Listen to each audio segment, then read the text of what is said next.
What's up, guys? Isaiah with Propel Fitness Center. Want to discuss the topic we often get asked is how intense must a set be to solicit muscle change?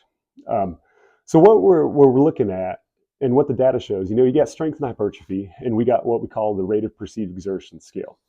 It also can be kind of interchangeable with the reps and reserve scale. So the RPE scale is a scale from 0 to 10, 0 no effort, 10 maximal effort. If you're RP of 10, that means 0 reps left in reserve.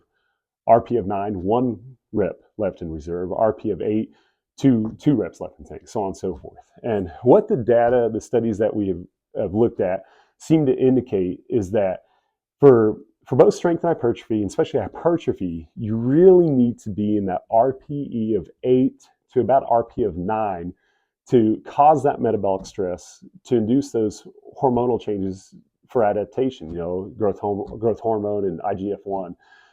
That seems to be the range that will cause that and help with muscle growth and repair. Um, because strength training is more intensive, you need to be in that rep range of about 1 to 5, 1 to 6, meaning you do have to, if you want to get stronger, you're going to have to lift a heavy weight, guys. But in order to get to that, because it is more intense in a set, we know that an RPE of about 6 to maybe about an RP of 8 seems to be best for each set.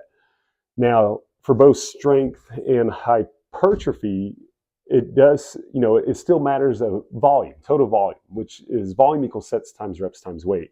That still seems to be king when programming. So don't get me wrong, volume's obviously the marker, but in terms of intensity per set, all studies seem to be pointing at, again, strength, RP of 6 to maybe RP of 8, whereas hypertrophy seems to be in that RP of 8, 9, maybe even your last set taken towards failure to cause that metabolic stress.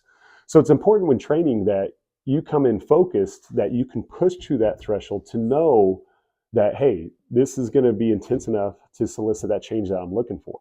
Otherwise, if you're in an RP of 5 or lower, you're really just kind of going through the motions and you're not causing enough of a stimulus to induce those changes. So when you do this in your training and you incorporate this in training, just remember that it seems to be important based on studies and research indications that you need to be, in that RP of 7 to RP of 9 range.